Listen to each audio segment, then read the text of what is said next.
Hazel. Give him one, Larry. Okay. And it reads, it says, when the period of mourning was over, David sent for her and brought her to the palace, and she became one of his wives. Then she gave birth to a son, but the Lord was displeased with what David has done. David sent her husband off to get killed and took her as a wife, being grieved. God has blessed David with so many wives, so many riches, and then sent a messenger to David and told him, if that wasn't enough, I'd have gave you more. I'd have gave you more. Instead of us asking God for more, we try to go take it ourselves. Not being patient.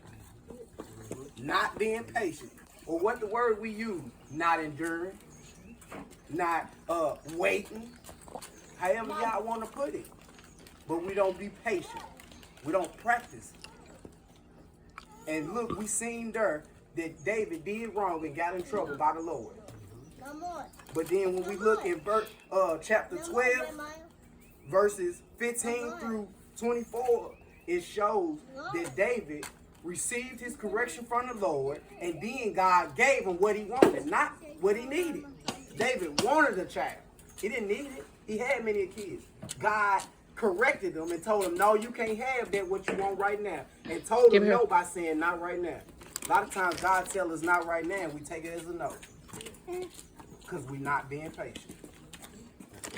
We're not being patient. Right now, my son, not being patient. But it's okay. Because I told him not right now. He's taking it like it's a no. In that, we seen how God show us that when we ask for something, he'll tell us no or not right now. But when we be patient with him, when we be patient with God, he'll still give us what we need and what we want. But we must be patient because it's not on our time, but God's time. David went and tried to have his child on his time, and God said no. And then look, he did it on God's time, and God said, right here, I just want y'all to hear where it said in verse 24, it said, and David comforted Bathsheba, his wife, and went into her and laid with her, and she bare a son, and he called his name Solomon, and the Lord loved him. God was pleased with what he did for him. You don't think God gonna be glad when you have patience what he gonna give you? He's gonna be glad he loved it. He gonna love what he gave you because you was patient with him. But not only that, we can look, God he don't have us just be patient when it comes to asking for things, but with people too. See, that's where long suffering come in at.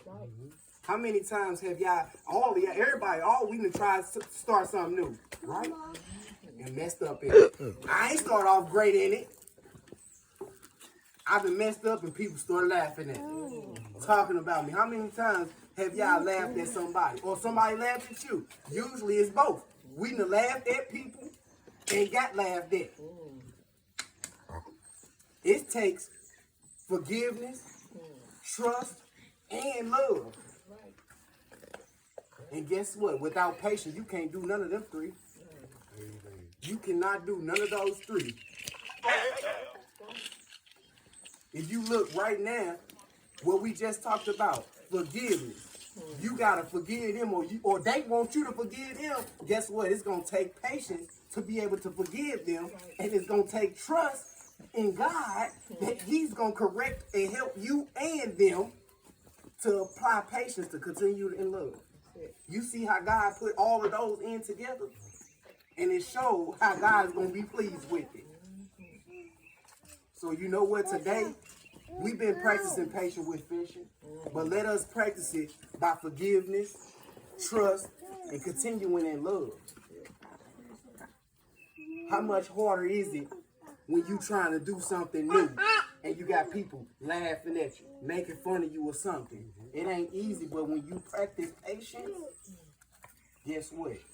It may be hard, but it gets easier. It's not going to be easy, kids. Remember that. It's not going to be easy, but it gets easier. So when you apply patience, take this with you. No matter what, even when it's easy or hard, practice patience and forgiveness. Even when it's easy or hard, practice patience in trusting. Even when it's easy or hard, practice patience and continuing in love. Take this with y'all. Y'all are finishers, not quitters. Quitters don't have patience, but winners do. That's the difference. A winner knows how to practice patience and not give up until they win. Quitters, they just know how to quit and lose and go on to the next. How will you ever win if you continue to quit? Take this time, be patient with one another, be patient with God, and be patient with yourself. Today, let us practice patience with forgiveness, trust, and love.